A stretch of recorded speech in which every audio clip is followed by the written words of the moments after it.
नमस्कार दोस्तों, स्वागत है आपका अपने YouTube channel infinity classes Bhilwara पर। हम लोग राजस्थान के इतिहास में मेवाड़ रियासत पढ़ रहे हैं और उसमें आज जिस शासक की हम बात करने वाले हैं वो है विक्रमादित्य और उदय सिंह के बारे में। तो चलिए स्टार्ट करते हैं आज की क्लास। बात कर रहे हैं हम लोग विक्रमादित्य की।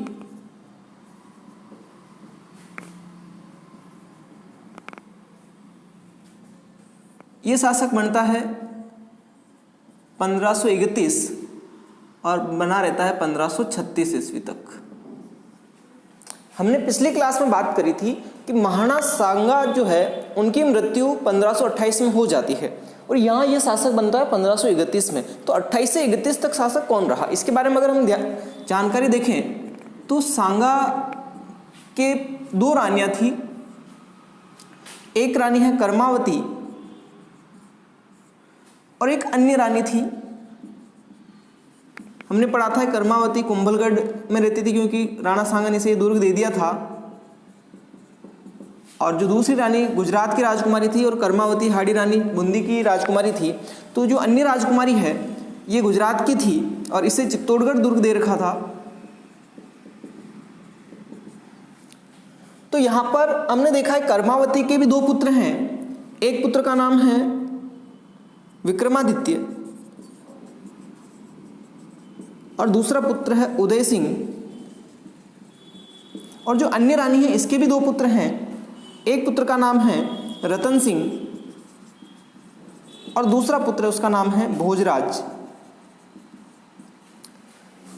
हमने बात करी थी कि भोजराज जो है उसका खातौली के युद्ध में निधन हो जाता है, मृत्यु हो जाती है इसकी। उसके बाद जो बड़ा पुत्र बचता है वो रतन सिंह बचता है और ये दो राज परिवार अलग अलग भागों में बढ़ जाता है क्योंकि इन दोनों में मतभेद हो जाता है कि एक कुंभलगढ़ दुर्ग में है, दूसरी जो रानी है वो चित्तौड़गढ़ दुर्ग में है और इनके उत्तराधिकारी को लेकर भी मतभेद था। तो जो अगला शासक बनता है राणा सांगा की मृत्यु के बाद वो 1528 से 1531 तक कौन रहता है, रतन सिंह रहता है। अब जो कर्मावती है इसका भाई है सुरजन सिंह हाड़ा, यानी कि विक्रमादित्य और उदय सिंह के मामा जी हो गए। ये एक बार मेवाड़ में आते हैं और रतन सिंह के साथ जंगल में आखेट पर निकलते हैं और ऐसा कहा जाता है कि जंगल में ही रतन सिंह के सुरजन सिंह हाड़ा ने क्या कर दी, हत्या कर दी। तो इस प्रकार से 1531 में रतन सिंह समाप्त हो जाता है और उसके बाद जो शासक बनता है वो कौन बनता है, 1531 में बन जाता है विक्रमादित्य और ये भी ज़्यादा समय तक नहीं रहता है, 1536 ईस्वी तक ये शासक बना रहता है। अब जब ये शासक बनता है तो इसकी उम्र काफ़ी कम होती है, अल्पायु का होता है। इस वजह से जो इसकी संरक्षिका बनती है वो कौन बनेगी, कर्मावती बनेगी। और कर्मावती पूरे चित्तौड़गढ़ का पूरा जो मेवाड़ है उसका देखरेख कर्मावती के हाथ में है। नाम मात्र का शासक कौन है, विक्रमादित्य है। ये अल्पायु होने की वजह से कर्मावती ने चित्तौड़गढ़ या मेवाड़ की सुरक्षा की जो जिम्मेदारी दी देवलिया प्रतापगढ़ के शासक बाघ सिंह को दी और कुछ समय के लिए विक्रमादित्य और उदय सिंह को अपने ननिहाल बूंदी भेज दिया जाता है। अब बात है 1533 ईस्वी की। गुजरात का शासक जिसका नाम है बहादुर शाह, इसे पता चल जाता है कि मेवाड़ में अभी कोई सक्षम उत्तराधिकारी नहीं है, कोई सक्षम राजा नहीं है। तो वो इस मौके का फायदा उठाने के लिए क्या करता है, मेवाड़ पर आक्रमण कर देता है। जब मेवाड़ पर 1533 में प्रथम आक्रमण करता है बहादुर सिंह तो उस समय कर्मावती इस बहादुर शाह को क्या दे देती है, कुंभलगढ़ दुर्ग दे देती है और ये कुंभलगढ़ दुर्ग प्राप्त करके वापस लौट जाता है। लेकिन ये इससे संतुष्ट नहीं होता है, पुनः ये आक्रमण करता है 1535 ईस्वी के अंदर। बहादुर शाह का दूसरा आक्रमण। जब बहादुर शाह मेवाड़ पर 1535 में दूसरा आक्रमण करता है तो कर्मावती हुमायूं को राखी भेजती है मेवाड़ में आकर उनकी सहायता करने की, लेकिन हुमायूं समय पर मेवाड़ नहीं पहुंच पाते हैं और इसी वजह से कर्मावती को लगता है कि हमारी सेनाएं बहादुर शाह की सेना का सामना नहीं कर पाएगी, और अपनी सेना को कमजोर समझते हुए कर्मावती ने क्या करने का निश्चय कर लिया, जौहर करने का निश्चय कर लिया। तो कर्मावती ने अन्य राजपूत स्त्रियों के साथ जौहर करना प्रारंभ किया। और दूसरी तरफ जो देवलिया प्रतापगढ़ के शासक जो बाघ सिंह थे, उन्होंने भी केसरिया करने का निश्चय कर लिया कि हमें केसरिया करना होगा, हम इनकी विशाल सेना का सामना नहीं कर पाएंगे। तो राजपूत सभी योद्धाओं के साथ जो देवलिया प्रतापगढ़ के शासक थे बाघ सिंह, उन्होंने भी क्या करा, केसरिया करा। इस प्रकार से जो 1535 में है वो चित्तौड़ का दूसरा साका कहा जाता है। इसे चित्तौड़ का दूसरा साका। प्रथम साका हमने पढ़ा है 1303 अलाउद्दीन खिलजी और रतन सिंह जब शासक था मेवाड़ का, उस समय पद्मावती के द्वारा जौहर किया गया और रतन सिंह ने केसरिया किया, तो वो प्रथम शाखा था। और ये चित्तौड़ का दूसरा शाखा जो कर्मावती के नेतृत्व में जौहर हुआ था और बाघ सिंह के नेतृत्व में जौहर किया गया था।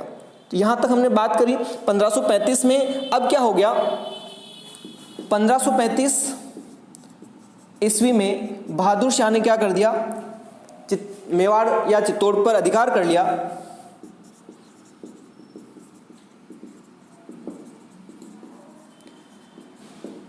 जब हुमायूं की से सूचना मिली बहादुर शाह को कि हुमायूं मेवाड़ की सहायता करने के लिए आ रहा है, और उस समय पर जब हम बात करें हुमायूं की, तो हुमायूं था कालिंजर दुर्ग में, कालिंजर दुर्ग मारवाड़। इस दुर्ग को जीतकर इसे लगा कि बहादुर शाह अभी मेवाड़ में है, तो गुजरात में वहां पर अभी उसकी रक्षा करने के लिए कोई नहीं, गुजरात में मैं आक्रमण कर देता हूं। तो हुमायूं ने क्या किया, हुमायूं ने गुजरात पर आक्रमण कर दिया।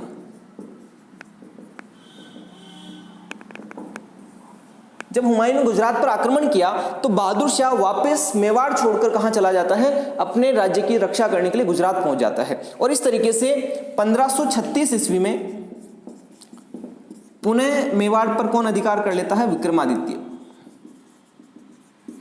1536 में मेवाड़ पर पुनः अधिकार किसका हो जाता है, 1536 में हो जाता है। लेकिन 1536 में जब विक्रमादित्य मेवाड़ पर अधिकार करता है, उससे पहले बहादुर शाह का जो आक्रमण होता है उससे मेवाड़ के विक्रमादित्य या कर्मावती की इन्हें कमजोरी पता चल जाती है। एक व्यक्ति है बनवीर, और बनवीर कौन है, जो पृथ्वीराज सिसोदिया था, जो उड़ना राजकुमार है, और ये किसका पुत्र है, रायमल का पुत्र था, पृथ्वीराज ज्येष्ठ पुत्र था, उसी का दासी पुत्र है बनवीर। उस बनवीर को पता चल जाता है कि विक्रमादित्य की शक्ति नहीं है, उसकी सेनाएं कमजोर हैं, तो उसने क्या किया, मौका पाकर विक्रमादित्य की हत्या कर दी। 1536 में विक्रमादित्य की बनवीर के द्वारा हत्या कर दी जाती है, और स्वयं जो बनवीर है वो मेवाड़ की गद्दी पर आसीन हो जाता है। कब होता है, 1536 के अंदर। अब हम बात करते हैं बनवीर की।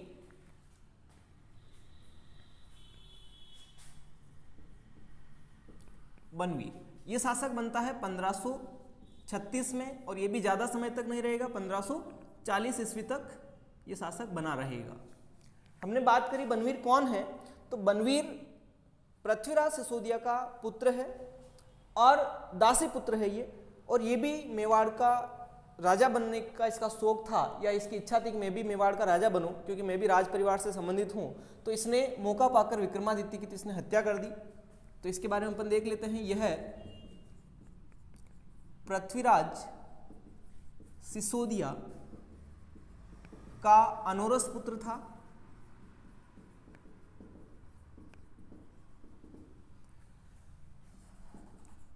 इसने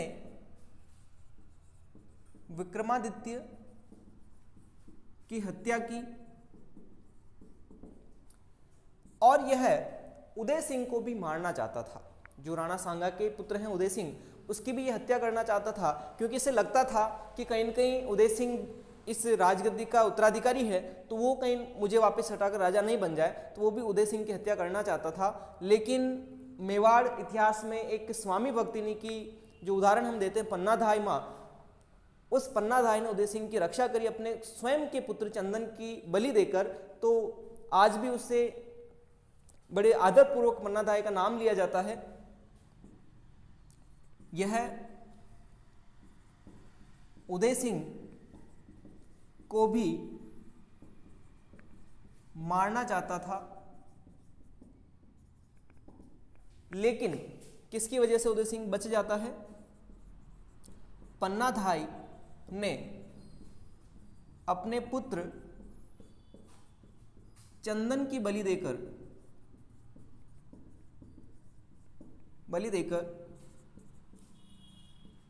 उदय सिंह को चित्तौड़ से कहां ले जाती है? कुंभलगढ़।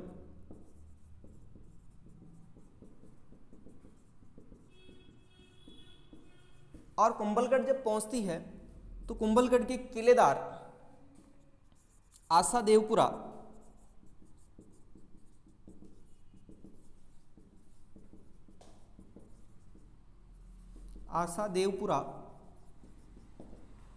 के पास ये शरण लेती है और वहां पर ये रुकती है। तो इस प्रकार से उदय सिंह की यहां पर रक्षा हो जाती है और अल्प आयु में ही उदय सिंह का 1536 ईस्वी में वहां पर क्या कर दिया जाता है? राज्याभिषेक कर दिया जाता है।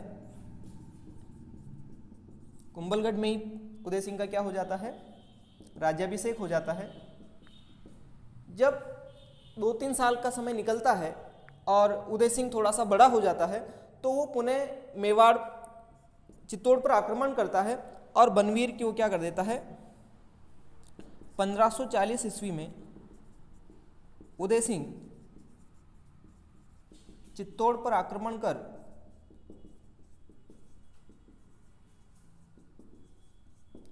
बनवीर की हत्या कर देता है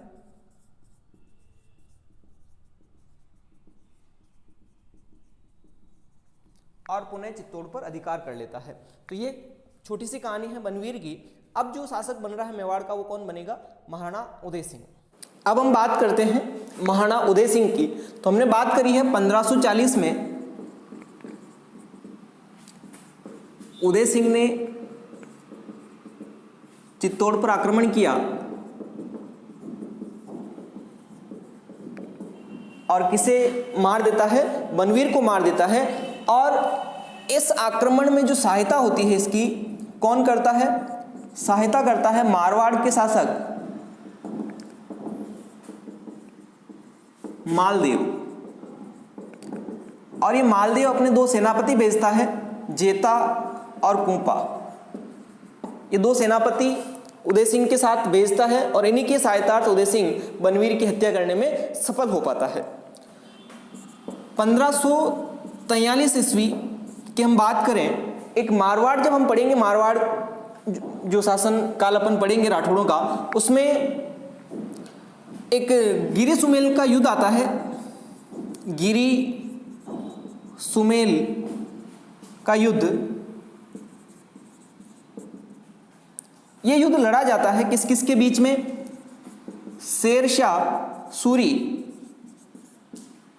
और इनके साथ दूसरा मारवाड़ का शासक है मालदेव। इन दोनों के मध्य ये युद्ध लड़ा जाता है और यहां पर शेरशाह सूरी की विजय हो जाती है और शेरशाह सूरी मेहरानगढ़ दुर्ग पर अधिकार कर लेता है।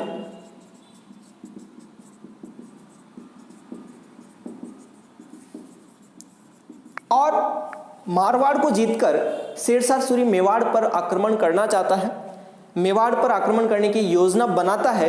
इस योजना की जानकारी उदय सिंह को चल जाती है और उदय सिंह इनसे डरकर अपने समस्त किलों की कुंजियां या चाबियां किसको सौंप देता है? शेरशाह सूरी को सौंप देता है। और इसी कारण से कर्नल जेम्स टोड ने उदय सिंह जो है उन्हें कायर कहा है और कहा है कि अगर महाराणा सांगा और महाराणा प्रताप के बीच अगर उदय सिंह की पीढ़ी नहीं होती तो मेवाड़ का इतिहास काफी उज्जवल हो जाता। ये कर्नल जेम्स टोड के शब्द हैं। तो यहाँ पर शेरशाह सूरी ने मेवाड़ पर आक्रमण किए बिना ही मेवाड़ को जीत लिया एक तरह से, और उदय सिंह ने मेवाड़ की अधीनता, उदय सिंह ने शेरशाह सूरी की अधीनता स्वीकार कर ली। उदय सिंह की अगर अपन आगे बात करें तो मेवाड़ पर एक तरह से शेरशाह सूरी का अधिकार हो गया। तो ये अब नया नगर बसाएगा 1559 ईस्वी में। इसने उदयपुर नगर की स्थापना करी और इसने उदय सागर झील का निर्माण करवाया।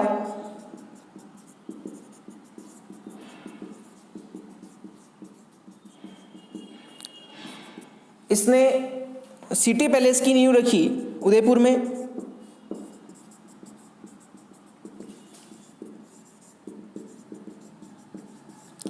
और इसने क्या करा, मेवाड़ की राजधानी चित्तौड़ जो थी उसे कहाँ पर लेके आ गया, कहाँ लेके आ गया,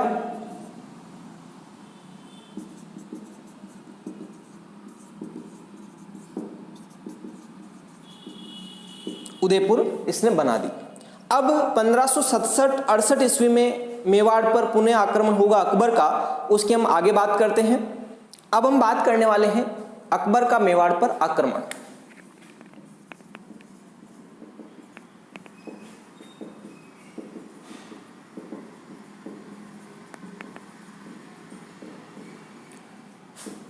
पंद्रह सौ 67-68 में आक्रमण क्यों किया, उसके कुछ कारण अगर देखें तो देखते हैं अपन आक्रमण के क्या क्या कारण हैं। आक्रमण के प्रमुख कारण, सबसे पहला कारण माना जाता है अकबर ने मेड़ता पर आक्रमण किया और मेड़ता का शासक जयमल मेड़तिया और उसका साथी कल्लाजी राठौड़, ये दोनों मेड़ता से भागकर महाराणा उदय सिंह के यहाँ पर शरण ले लेते हैं। इस वजह से भी अकबर मेवाड़ पर आक्रमण करना चाहता था। पहला कारण ये माना जाता है जयमल मेड़तिया व कल्लाजी राठौड़ को शरण किसने दे रखी थी, उदय सिंह ने शरण दे रखी थी। इस वजह से अकबर इन पर आक्रमण करना चाहता था। दूसरा अगर कारण देखें तो अकबर मालवा और गुजरात को भी जीतना चाहता था और रास्ते में मेवाड़ पड़ता है तो मेवाड़ को जीते बिना वो गुजरात और मालवा पर आक्रमण नहीं कर सकता था। इस वजह से भी ये आक्रमण करना चाहता था। अकबर गुजरात व मालवा को जीतना चाहता था, लेकिन रास्ते में मेवाड़ आता है तो उसे पहले मेवाड़ को जीतना होगा, उसके बाद वो आगे बढ़ेगा मालवा और गुजरात पर। तीसरा कारण ये माना जाता है कि मालवा का शासक है बाज बहादुर। ये बाज बहादुर जो है ये किसके पास था, ये भी शरण ले रखी थी इसने किसकी, उदय सिंह की मेवाड़ के अंदर। तो इस वजह से भी ये मेवाड़ को पहले जीतना चाहता था। तो ये प्रमुख कारण माने जाते हैं अकबर के मेवाड़ पर आक्रमण के। अब अकबर मेवाड़ पर आक्रमण करता है तो वो किस तरीके से आक्रमण करता है उसकी हम बात करते हैं। हम बात करते हैं कि अकबर ने मेवाड़ पर आक्रमण किस तरीके से किया। तो उदय सिंह के हम पुत्रों की बात करें तो यहाँ पर उदय सिंह के 3 पुत्रों के नाम आते हैं। एक का नाम है जगमाल, दूसरा पुत्र है शक्ति सिंह और एक तीसरा पुत्र आता है प्रताप, यानी महाराणा प्रताप जो हुए। उदय सिंह ने जगमाल को उत्तराधिकारी घोषित कर दिया था। इस बात से शक्ति सिंह भी नाराज था और प्रताप भी नाराज थे। शक्ति सिंह महाराणा से नाराज होकर ये चला जाता है मुगल सेना की सेवा में।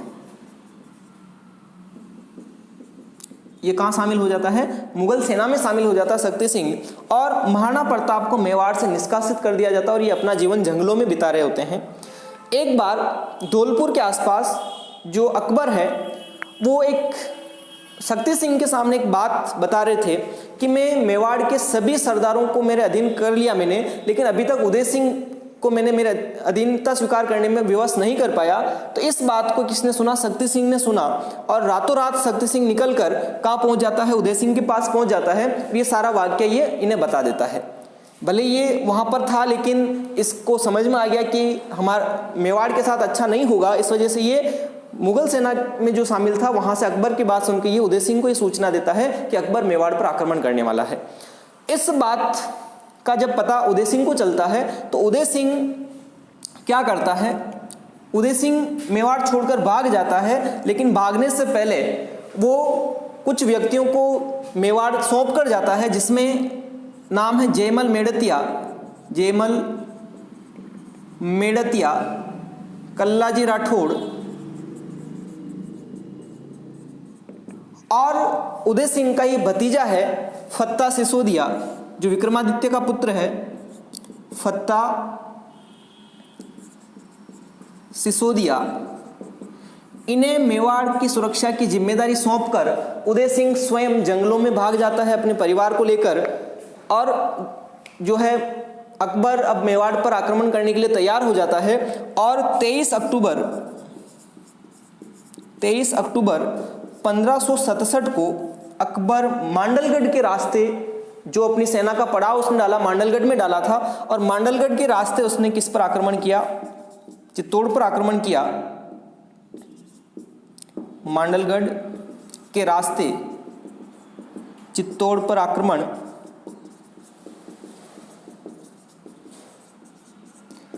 लेकिन चित्तौड़ की दीवारें काफी मजबूत है, काफी चौड़ी दीवारें हैं, तो काफी समय तक वो चित्तौड़ के बाहर घेरा डालकर बैठा रहा, लेकिन चित्तौड़ के अंदर प्रवेश नहीं कर सका। जब वो चित्तौड़ पर आक्रमण करने आता है तो एक व्यक्ति इनके साथ आता है जिसका नाम है भगवंत दास या भगवान दास। ये भी अकबर की सेना में अकबर के साथ आता है और ये भी मेवाड़ पर अधिकार करना चाहता था लेकिन नहीं कर पाया। इस वजह से ये किसका साथ दे रहा है? अकबर का साथ देता है, भगवंत दास या भगवान दास, तो ये भी इसके साथ में है। अब अकबर मेवाड़ पर आक्रमण कर चुका है, चित्तौड़ पर आक्रमण कर चुका है, लेकिन काफ़ी प्रयास कर लिए उसने, लेकिन मेवाड़ चित्तौड़गढ़ दुर्ग में वो प्रवेश नहीं कर पा रहा। काफ़ी समय तक उसकी सेना किले के बाहर घेराबंदी करके खड़ी रही। तो भगवंत दास या भगवान दास के कहने पर उसने कुछ काम किए हैं किले में प्रवेश करने के लिए। तो उसने 2 सुरंगों का निर्माण करवाया,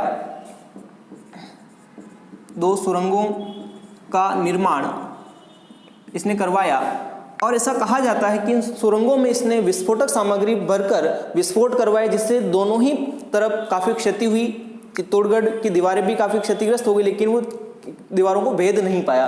तो ये काम भी उसका सफल नहीं हो पाया। और ऐसा भी कहा जाता है कि वो जब दिन में विस्फोट करता है तो चित्तौड़ के जो व्यक्ति हैं रात तो रात वापस उन दीवारों को बना लेते थे। इस प्रकार से ये ऐसा मत कहा जाता है।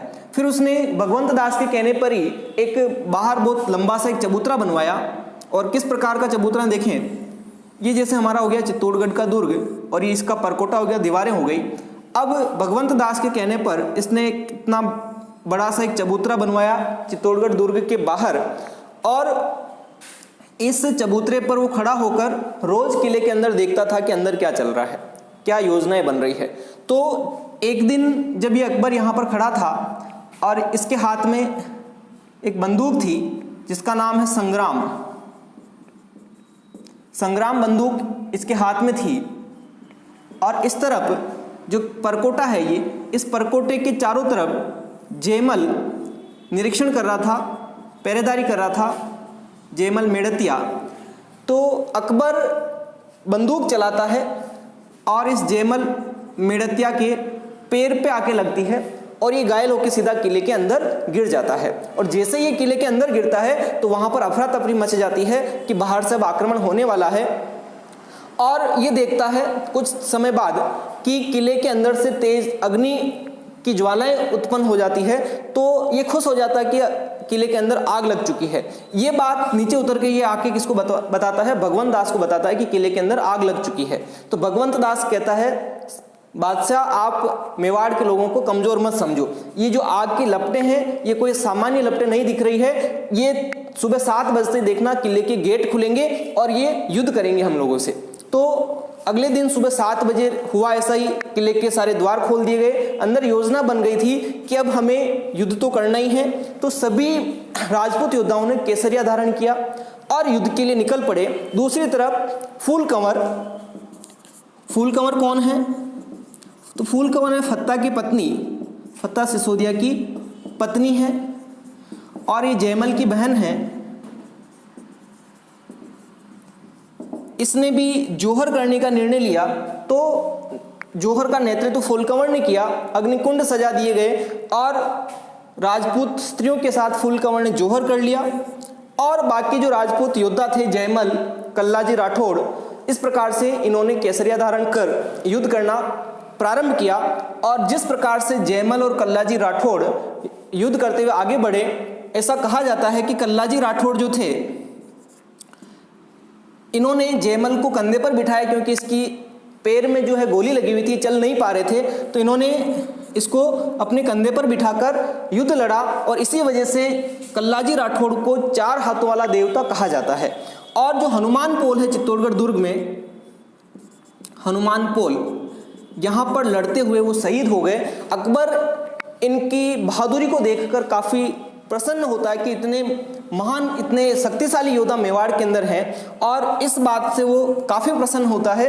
और इसी वजह से वो जब मेवाड़ से वापस जाता है आगरा में, तो जयमल और फत्ता की जो है वो मूर्तियां लगवाता है अपने आगरे के किले के बाहर। और इसी तरीके से वो जो मूर्तियां थी वो काफ़ी समय तक नहीं रहती, औरंगजेब ने उन मूर्तियों को तुड़वा दिया था। और इन्हीं की बहादुरी से बीकानेर के एक शासक हैं जिनका नाम है रायमल, वो रायमल जी भी अपने जूनागढ़ दुर्ग के बाहर जो उनका दरवाजा है वहाँ पर उन्होंने इनकी मूर्तियाँ स्थापित करवाई। इस प्रकार से ये चित्तौड़गढ़ का जो है तीसरा शाखा है। यहाँ पर होता है फूल कंवर और जयमल और इनके नेतृत्व में, और आक्रमण कौन कर रहा है? अकबर कर रहा है। और भगवंत दास के कहने पर ही अकबर ने चित्तौड़गढ़ किले में कत्लेआम का आदेश दे दिया, यानी जो योद्धा बच गए हैं या जो व्यक्ति बच गए हैं उन सभी को मारने के आदेश किसने दिए हैं? अकबर ने दिए हैं। तो इस प्रकार से चित्तौड़गढ़ पर अब किसका अधिकार हो गया? अकबर का अधिकार हो गया। जब ये जानकारी महाराणा उदय सिंह को पता चलती है तो वो जंगलों से निकलकर कहाँ चले जाते हैं? गोगुंदा चले जाते हैं। उदय सिंह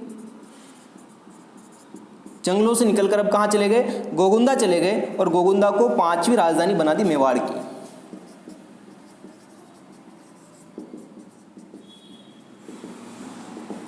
और जो अकबर का अधिकार हुआ वो कब हुआ? ये डेट अपन को ध्यान में रखनी है। 25 फरवरी 1568 को अकबर ने मेवाड़ पर अधिकार कर लिया, और उदय सिंह गोगुंदा जाकर मेवाड़ की जो 5वीं राजधानी बनाते हैं कहाँ बना देते हैं? गोगुंदा को बना देते हैं। और आगे अगर बात करें तो 28 फरवरी 1572 को गोगुंदा में ही उदय सिंह की क्या हो जाती है? मृत्यु हो जाती है। गोगुंदा में उदय सिंह की मृत्यु हो जाती है, और यहीं पर उदय सिंह की क्या बनी हुई है? छतरी बनी हुई है। तो आज की क्लास में इतना ही। एक और शासक के बारे में हम अगली क्लास में पढ़ेंगे। तब तक के लिए जय हिंद, जय भारत।